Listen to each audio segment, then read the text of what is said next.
Hello, and welcome to the About Healing podcast, a show created for those on or awakening into their spiritual journeys, and who are ready, wanting, and learning how to heal themselves. I am your host, About Healing medium and certified spiritual healer, Sheree Buckman.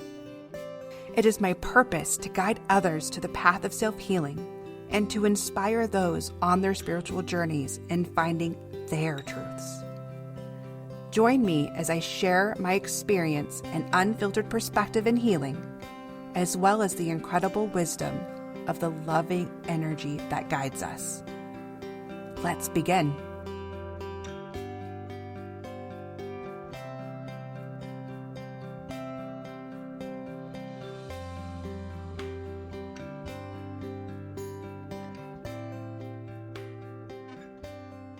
Hello, beautiful souls, and welcome back to About Healing podcast. Oh boy, this is a good one. Again, this is that episode I felt coming, like this big piece of this whole season. And I'm happy to do this episode because we have had such heavy episodes where we've gone really deep. And part of the deepest healing that we could go through. So that is our goal today. I am here today to help guide you to create and begin using your own personal boundaries. And truly, this is a lesson I personally struggled with for a very long time. Very long time. I never understood until recent years even where to begin to create these boundaries. But I did, and I did the work myself, and that's what I want to share with you. Because it was during my awakening, and it was during doing all of the deep healing work of all the topics we've spoke about this season. That's where this came up, and that's why it's important to put it here. But I couldn't even begin to work on building these boundaries until I had gone through all of those other stages. Like I had mentioned in the last episode, you need to understand about taking that responsibility for yourself and learning where these false beliefs and finding your truth and all of these other pieces so that you know where you need these boundaries to hold on to your energy and to create a safe space. And so some of the things that I learned to kind of get me started on these boundaries was I had to learn that it was okay to want what I wanted or needed. That was hard. Again, the conditioning of my childhood and everything else as a part of a survival tactic was not to put myself first. It was, for me in my mind, and survival was to make everybody else happy, to make it even keel, where I didn't have to worry about big explosions of emotions or arguments or anything else. Because again, me being an empath, someone very sensitive, that was too overwhelming for me. So I needed to make things even and at least expected, something I knew I could handle. So I didn't put myself first. But that was the thing. Those were old ways and those were old false beliefs, the things that I picked up. And I had to learn that I was worthy of protecting myself, even if it made others unhappy. Truly, especially if it made others unhappy, because that was probably one of the hardest things for me to do.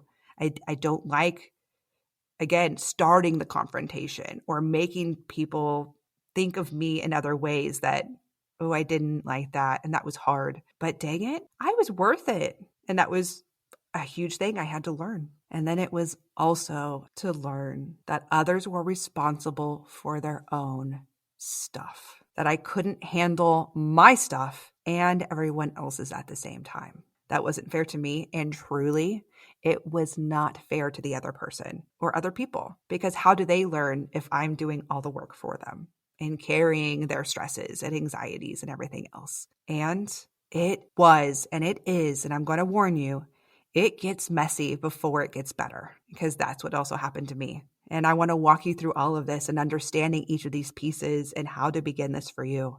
So whether you are learning how to create these boundaries for the first time, or you are a master wall builder, this episode is created for all of those who are seeking to find how to create healthy personal boundaries. Again, not only did I go through this personally in creating this, but I was guided to do so by my spirit guides and through spirit. Because even though I have a background in social services and I have a degree in human services and I have done work and worked with other people in this professionally, it never made sense until I was guided to do the healing work myself. And honestly, communicating with beautiful and higher sources, this is where it made me feel safe to do this. And this is how and where I am sharing. It is a blend of my education along with my experience and from the wisdom of those from a higher, more beautiful state. That's all I can say. And that's the honest truth about everything that I talk about on these episodes,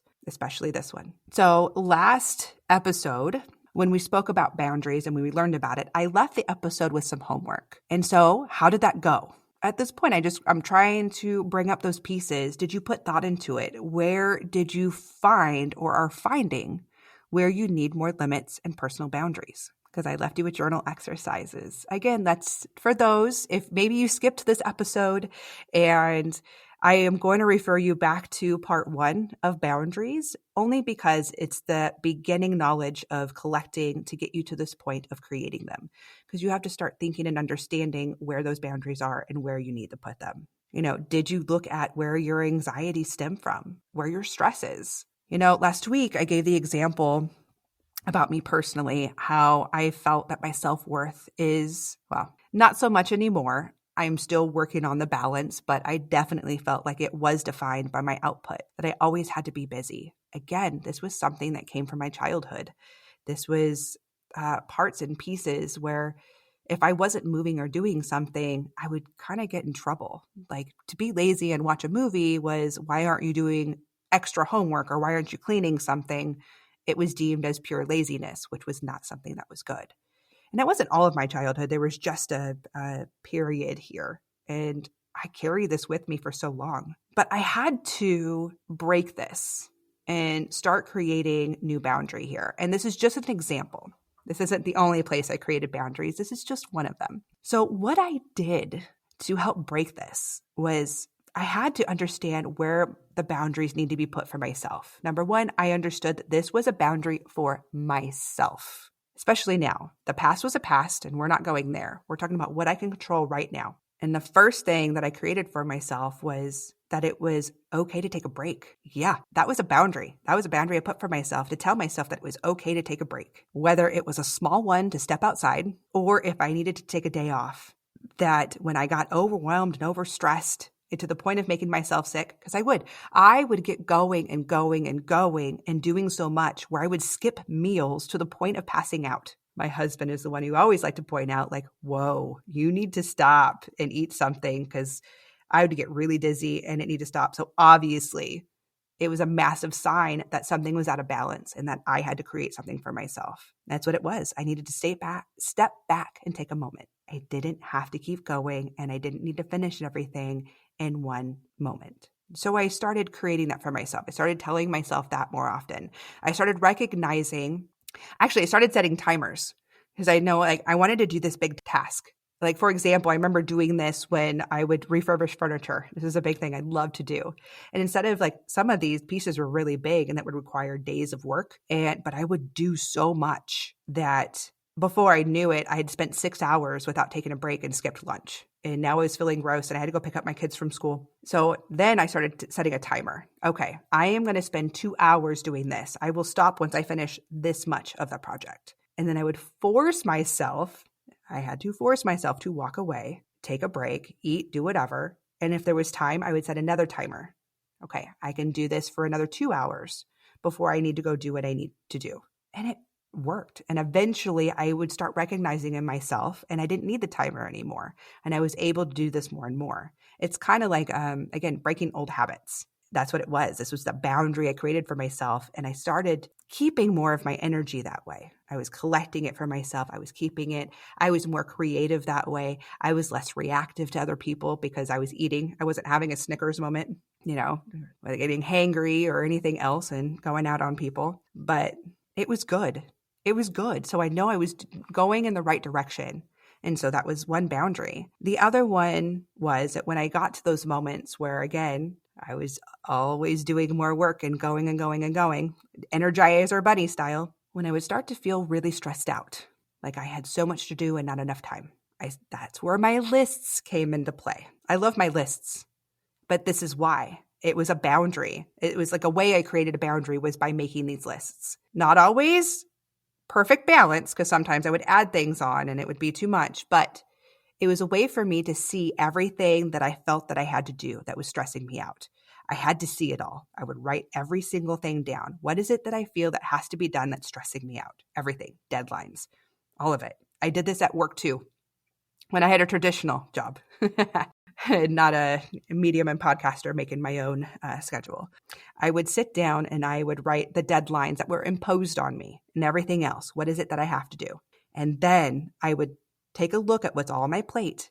And then I would start to remove the things that are truly not important that need to be worried about right now. I would delegate other ones that I could, give it to somebody else to help out, that had smaller caseloads, or at home, giving more chores to my children, letting go of control. So that was something, again, it's all the series of things. But I had to do all of this to recreate that balance. So I would put the focus on the things that needed to be done, the overwhelming things. And when they were done, I felt better. Okay, now I can go and tackle the little things, maybe the things I want to do rather than things that needed to be done. And the other thing was I had to implement more self-care. This was key to creating boundaries for myself. Honestly, it was the biggest thing I ever did for myself because I never did before. Again, I always put everybody else first. I mean, going back in time, if someone needed me, a family member needed me to babysit their kid, that would become a priority over my stuff. Like it was just everybody else's stuff came first before me. But the self-care was my time. And it started small because it was very uncomfortable to start self-care. So it would start by shower time. Truly, that is where it started. It started with, I need 10 minutes. Kids are not allowed to ask me questions. Husband is not allowed to knock on the door and ask me questions. Nobody is allowed to interrupt my shower time because that was also my grounding time. That is where I washed off my day and I prepared myself. It made me feel better. And plus it's water. It's a natural resource. It's naturally grounding anyway, but it started there. And then because I set those boundaries, everybody knew that if I were in the shower, no one's allowed to bother me unless it was an emergency. Obviously, emergencies it's okay. But my family respected that time. And now to this day, as everybody gets older, I tell everybody, I warn everybody, I'm going to go take a shower. If you need something, tell me now. Otherwise, you're going to have to wait. And now I can take a 20 or even 30-minute shower and still no one interrupts me. And it's my time. And I feel so much better and refreshed when I have that time, small time. But I built on that small piece. That was a boundary of self-care that I had to create. And then it went into maybe even I think it was more like a monthly thing where I would take an afternoon and I would just leave. My husband would take care of the kids. He was totally down. He's super supportive. He's like, please go. Don't come back. Don't come back until dinner. I remember he would say. And I'd be like, I remember leaving for the first time. It was like an hour and I came back. He's like, what are you doing? I'm like, I was so worried that people needed me. And I think I've told this story before and no one did. No one needed me. In fact, things were perfect. And after I sat at home for 20 minutes, craziness would start. Like the dogs would get like crazy and excited. The kids would start whining or crawling all over the place. And he goes, things were fantastic and perfect before you came home. Okay. I started doing it more then. It allowed me to let go of the guilt. And it was a very slow process, but I eventually did. And now I'm at a place where I try to create time for myself weekly, where I'll go out and do something just by myself, where I don't have to worry about the dogs or the kids or, the husband or anything. And it's just me. I do trips now a couple times a year. I'll take a weekend where I do a girls thing or, meditation weekend or something. And it's amazing. That has done wonders. And these are examples of boundaries. But I know that some boundaries that you are seeking are so much more than this. But I really wanted to start with that example of creating boundaries for yourself, because in order to create boundaries for other people, we have to be able to create these boundaries for ourselves. You are a great place to start. And start small. You shouldn't start with really big ones because those are hard to manage for when you're not used to putting these rules into place for yourself. Start small and then build up from there. You can't just put all of a sudden laying down 500 new boundaries for all these different people. You couldn't keep track of it, and nor would that work. They would all kind of crumble and fall. Start small and work your way up. And so to help you kind of get going with your own boundaries, we're going to start by writing them down. And so you had homework last week of trying to figure out where you needed the boundaries. Okay, now let's take that a step further. Now it's taking a look of those people, the situations, whether it's yourself or taking the examples I just gave you to start creating boundaries for yourself. I mean, literally start it as an outline or just a brainstorming session with yourself. Just start writing them down. You can break them into categories, self boundaries. If you want to implement self-care, and then what would that be? Where would you want to start? Or ideally, where do you want it to be? And we can start working towards that. And whether it's per person, break it down, because I'm sure different people require different boundaries depending on what's going on in your life and the relationships you have with them. But start a list, because it's a great place to put. As you're creating this and as you're writing these boundaries, after you're done brainstorming, then I want you, it's kind of like you need a rough draft, because this is going to be raw and it's going to be all over the place. Once you've done that, you can really categorize it, and then you can decide where it's most important. I'm going to say start with yourself first, or at least the big ones that are probably sucking the life out of you might be a good place to start too. It's up to you. You're going to use your intuition. Where do you need to start? Then on the next piece, after your rough draft, I want you to be very clear and honest with yourself when you are writing these actual boundaries out. And for example, as you're writing this, like for me, it's I want to implement more self-care on a weekly basis. I want to take 2 hours for myself. Okay, write it down. That's all you need to do. Just honest and clear. Write them down. Here's the other thing.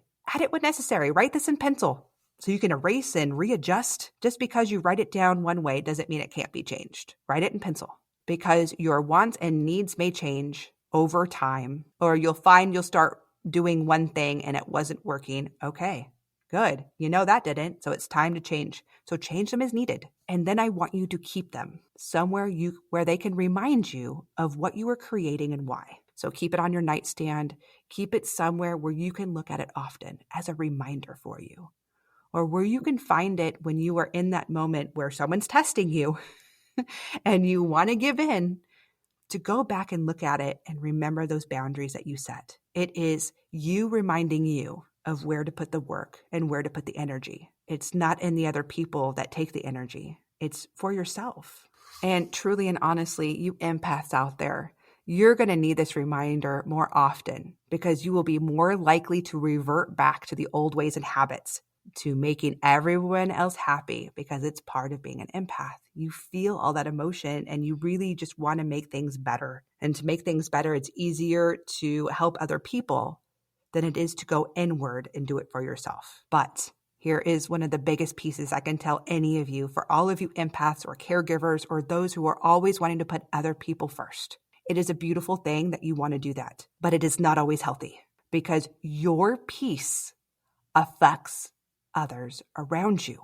Remember that when you are more peaceful, you can make them more peaceful. So remember that sometimes the best way to help others or create peace or to heal others means to do it yourself first. So let's talk about the rules here. I want you to remember this. Take out your pen and pencil. These are important. I want you to write this down where you can see this, especially for those who have the weak boundaries that always like to revert back to just making things easy. Look, when you make these boundaries, these are the things boundaries do not require. Your boundaries do not require an explanation. In no way, shape, or form do you have to explain why you are creating a boundary to keep your own peace. It is not required. So when a friend calls you and asks you to help them with a project, and you say, I am not available, or no, I cannot do that, and they're, well, why not? Because you always have before. You absolutely do not have to give an explanation.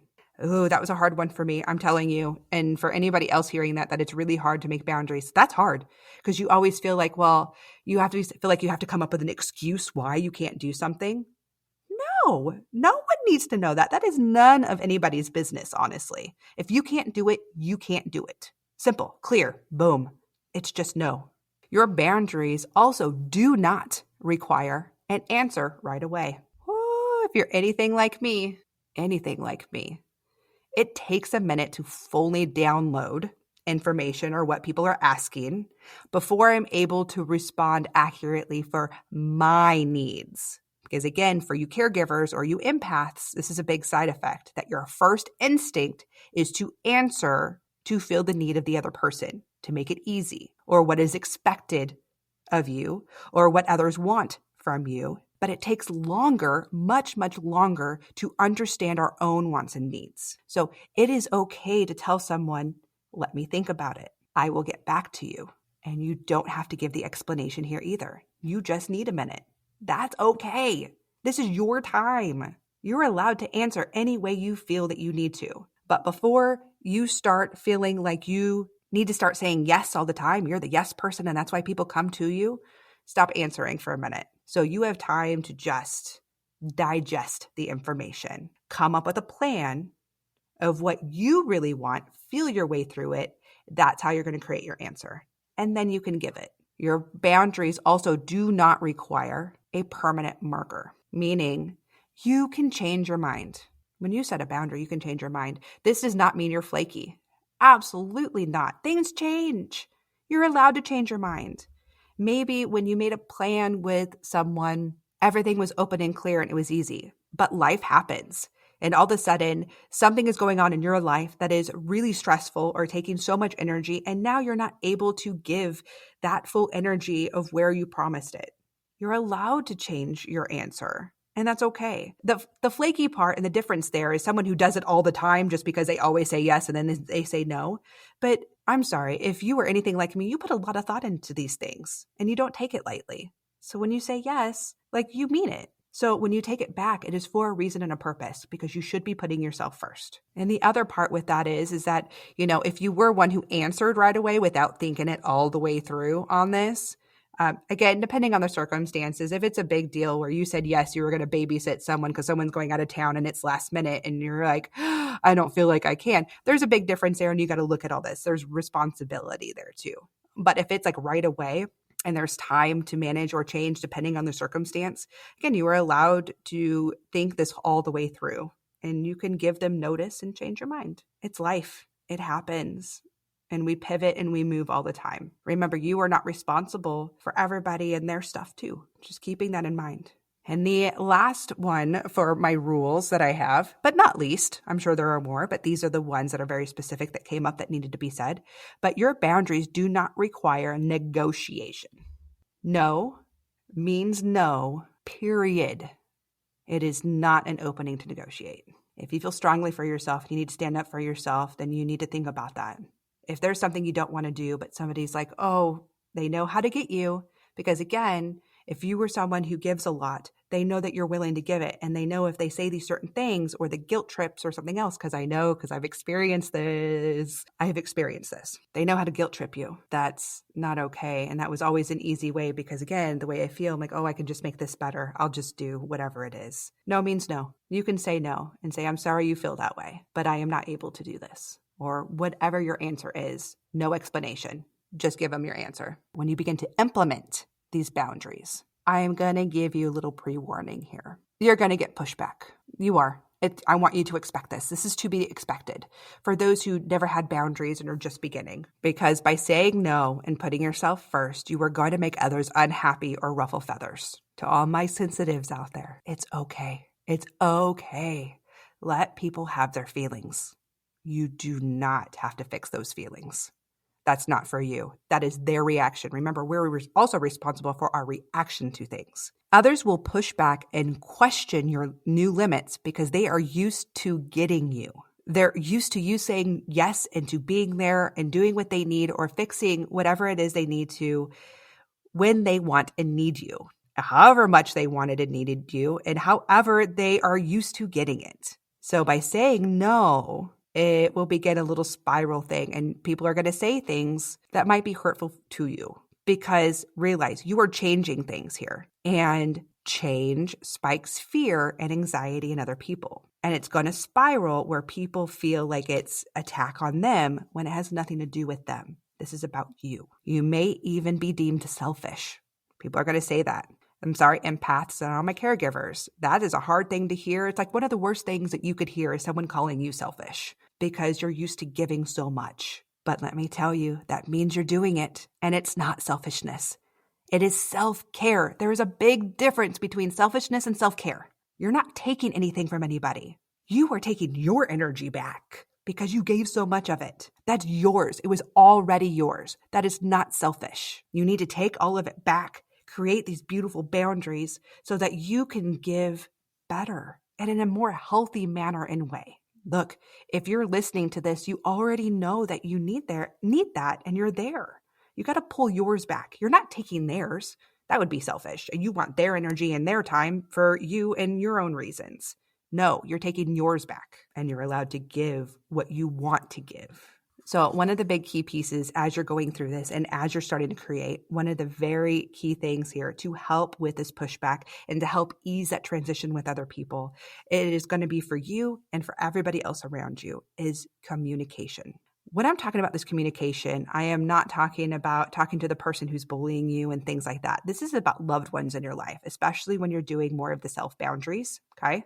This is to help ease into a smooth transition. Okay. Especially with those you love and interact with often. Oh, ready? All you sensitive people out there, it is time to communicate your needs and your new boundaries. This is the easiest way to allow this to happen, is to be honest and open and loving about this. You're going to need to pick a time when all parties are calm and relaxed, because this is not about when a fight erupts and you're feeling taken advantage of and then you're yelling like, I need more time, you don't respect me. I'm sorry. When you're in an argument, everybody tunes out.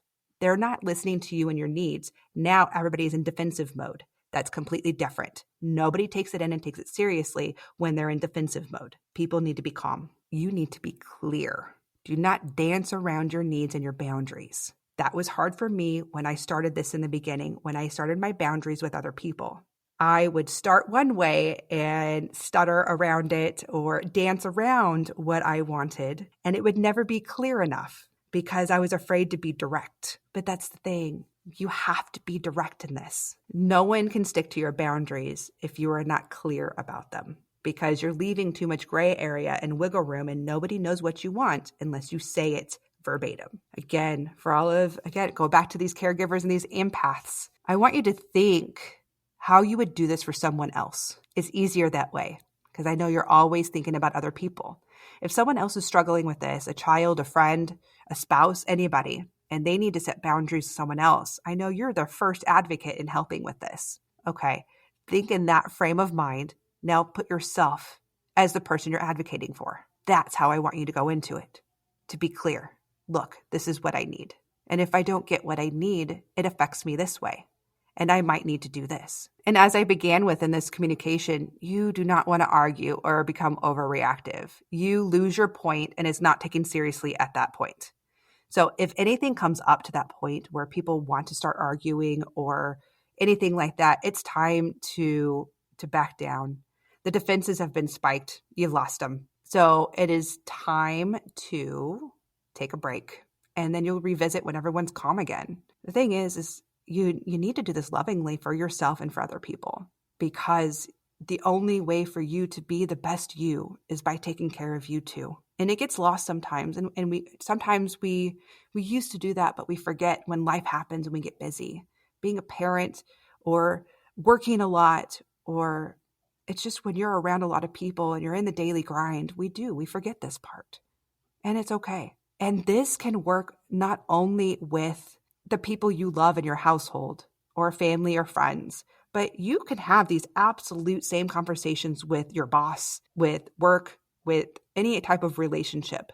Because if you're not getting what you need to be clear. You're working in a hostile work environment. It is time to talk to somebody of authority, and you need to do it appropriately. Start with the first tier. If they're not listening, you go to the next, and you give time, and you need to be respectful in it. Because if you want respect, you have to give it also. Then if they're not meeting with you, Then you need to come up with your other plans of what are the consequences if people are not meeting my needs or I'm not getting my boundaries. That's another list you have to make depending on the situation. Of course, like if your kids aren't listening to you, it's not like you're going to walk away from them forever. It's nothing like that. Like you can't have an all around piece for that. It's a relationship deal. Where do you put these? Brainstorm. But by communicating, my whole point is by communicating, it helps others understand the changes and will support you when they know it's not about them or something they did. Because that's the important thing. You have to remember that when you change something so dramatically, people will instantly feel like, well, what did I do wrong? I'm being punished. But you have to be clear that it's not about them. This is about you.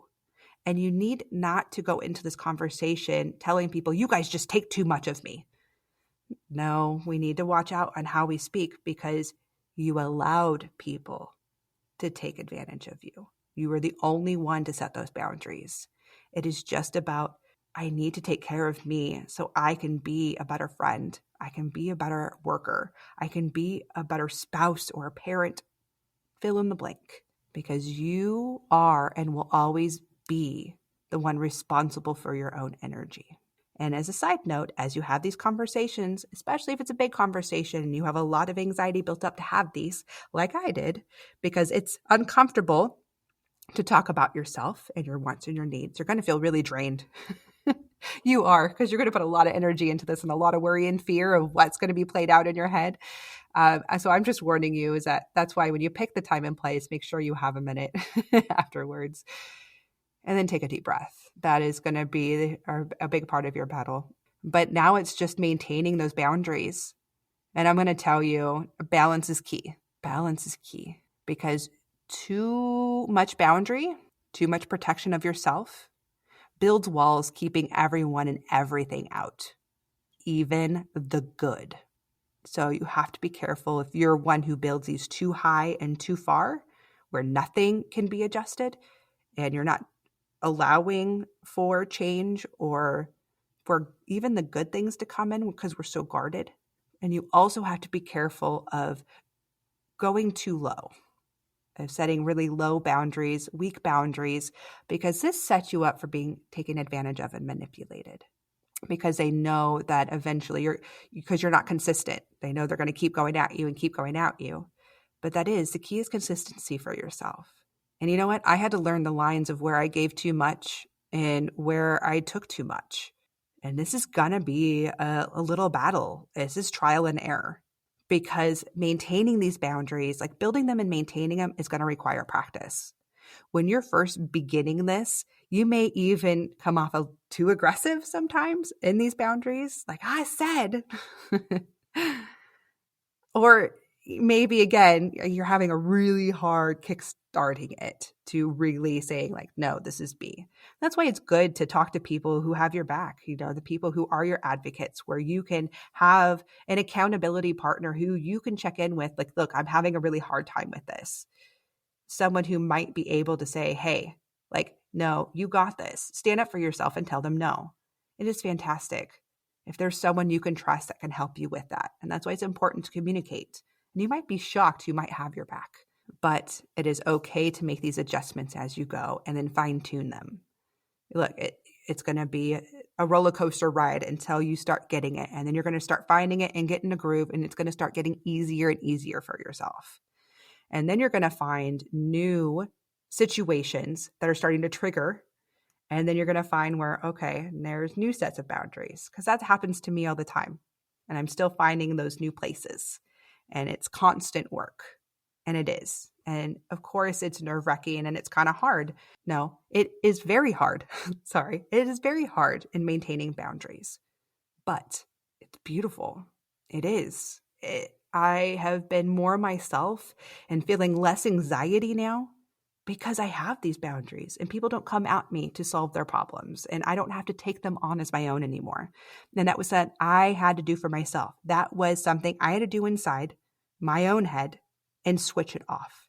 And that I can take longer breaks now, and I can have lazy days, and dang it, it feels good.